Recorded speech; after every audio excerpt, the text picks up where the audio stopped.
it was a bizarre situation the other day at MetLife Stadium with Antonio Brown. I just don't know how any other team could ever trust the situation. And I'm sympathetic, Harry, to where Antonio Brown is with his, there clearly are some things going on for him. Rightfully so. Clearly. Yeah. And I'm very sympathetic, and hopefully he has got an opportunity here to get some things straightened out and to get some things figured out.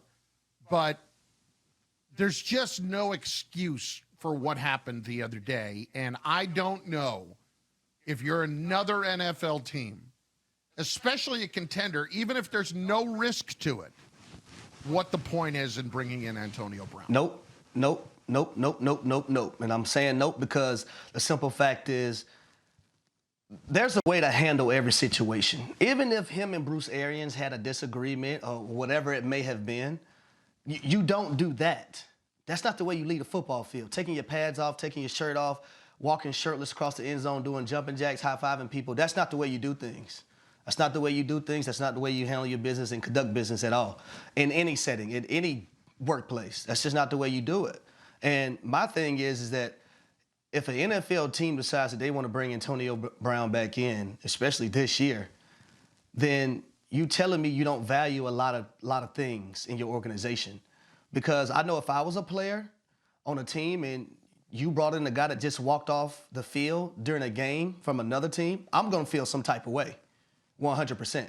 Because now I feel like, okay, can we really even trust this guy? Because if he walk off the field playing with Tom Brady, hell, I know he'll walk off the field playing with us. Tom Brady's the greatest quarterback of all time.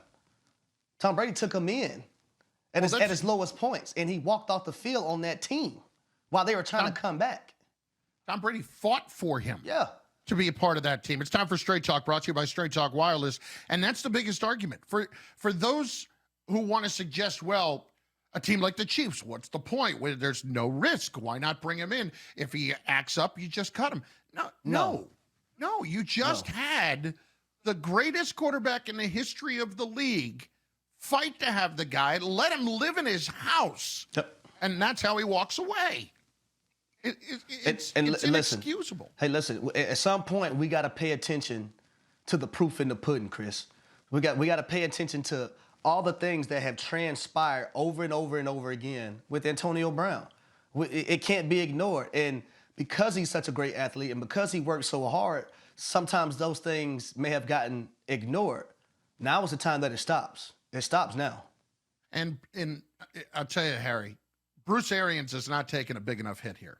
He really isn't, because this is the same guy that as soon as he came back, because after the suspension, said to Peter King, when I said one mistake, in the year plus since, this has been a completely different player. This is a guy who's done all the right things and all that stuff. And a week later, this is what happens. This is how stupid he made you look that quickly. And that's why, to me, Bruce Arians, anything that you would say publicly about Antonio Brown is complete and utter garbage. When you look now at that and you talk now about being concerned for him, that's fine. That's fine, Bruce. What I saw was somebody that basically broke the law, and you said it was one strike and you're out, and now we're changing all the rules because he can play for you. Well, now he can't play for you, apparently. Yeah, turns around, gets upset, takes his pads off. You have guys on his team trying to calm him down, and they're so over it to the point that where they took a step back because they seen there was no getting through to him. Threw things into the stands, walked across the end zone, asked the state trooper to take him to the airport. Now, I know a lot of people out there saying, okay, but he said he was injured and this, the back and forth, whatever. I understand that. But it's no excuse to act the way you acted. Like, it's no excuse for that. There's no excuse for that. There's no place for that. And I don't condone it. And no, it's not right for you to act like that. Because you know what? There's a lot of little kids watching football games on TV as well that are seeing these things transpire. And for some reason, these kids like to look up to athletes and entertainers. And if we keep painting these pictures for them, they're going to think it's okay for them to do these type of things. So, yeah, I'm here to say, no, it's not okay. Thanks for watching ESPN on YouTube. For live streaming sports and premium content, subscribe to ESPN+.